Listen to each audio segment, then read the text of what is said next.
Conservative MP, TalkTV presenter Nick Bois. Afternoon to you, Nick. Good afternoon. I always wonder, because I've known you for a little while now, if you were in Parliament right now, what would you be voting in terms of this scheme?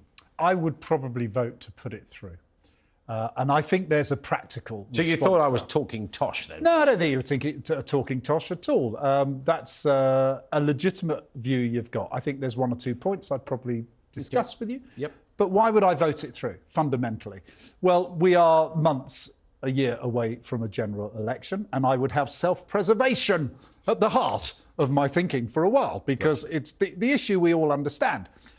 And the Tories, if they bring Rishi Sunak down on this, not necessarily out of a job, but they vote against it, the consequence of that is it's pretty much all over for the government. Of course. OK, including Rishi Sunak, whether there's a leadership contest or not. To me, I would sit back and say, OK, I think this has got very little chance of success now of going through Parliament, period. Why? Because the Tories should hold their nose, who oppose it, and vote for it, let it go through, and let the House of Lords kick it out, which they will. And at that point, Rishi Sunak says, and it's a little bit of a life raft here, he says, that's it. The upper house of Parliament has stopped me. The lawyers have tried to stop me. The courts have tried to stop me. You, the British people, decide. Back me. Do you want Rwanda to succeed? We'll have a general election now. And that's a slim chance, by the way. Why are you not advising Rishi Sunak on this very point? Because I've lost more elections than I've won. It's a basic maths thing. Well, that's my view, and I have to have that with some humility. But the arguments, Nick, against Rwanda are they're not because people are against stopping immigration. I mean, you know, there's some pretty tough old Tories who are against it, and not because they're sort of the wets or anything like that. They just fundamentally think it won't work. It can't work on practical terms, if nothing else. But I think, in practical terms, are you going to make a dent in the number of people who come over? Who come into this country? We'll send 200, 300, maybe 500. Let's be optimistic. 1,000 maybe in our wildest dreams go to Rwanda. This is all about the symbolism of it and the belief that it will slow the traffic across the channel. That and another of other measures. Do I know if that's going to work or not? No. The symbolism at the moment, though, is far stronger for the government. And it is this. There is no bigger sign of failure than the fact you cannot control your own borders. It's on our screens day after day.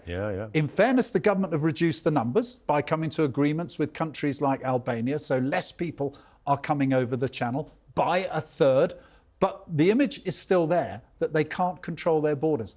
That's why they need to win Rwanda, to say, see, we've got measures in place. If, when Suella Braverman, a couple of weeks ago, was forced to walk that well-known path to political oblivion, you'd got a phone call from the PM saying, we want you as the new Home Secretary, Nick, what would you do if it wasn't Rwanda, if Rwanda was no longer an option? Is there another way to stop the boats? I mean, I float this idea of, you know, turning the boats around, which, by the way, I used to be vehemently against, because I was always told by naval people it can't be done. Having spoken to enough of the Australian people, it's not a completely identical situation, but boats can be turned around. Yeah, there are diplomatic issues around it with France, of course. There is maritime law, as I understand it, and I'm not an expert, but I do ask this question. If we turned a boat around, whether it's in French water or English water, and the French water is an interesting example, and everyone jumped off that boat, you can bet your bottom dollar there isn't a Navy ship or a civilian ship that would not rescue those people and bring them back to port. That's why we go into French waters and rescue people if they jump off, which irritates people to the glory, but that is why. Yes, it's an instinct to want to rescue human, regardless of whatever. So is there another way, then? Is there another way? It's not Rwanda, it's not turning the boats around, is there? I mean, well, I don't totally concede on Rwanda. It will have some impact, I believe. I'm assuming you've given up in the short time we've been speaking about it, Nick. Well, obviously, you're very convincing, Ian. I think we've got to remember where this comes from.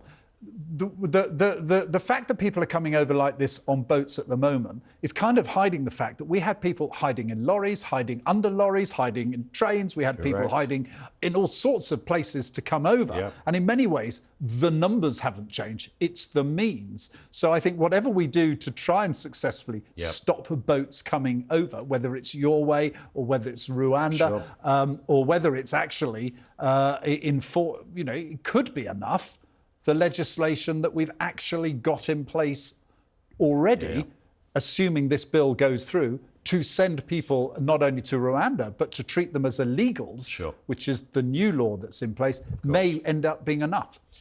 We will watch over the next couple of weeks. It's going to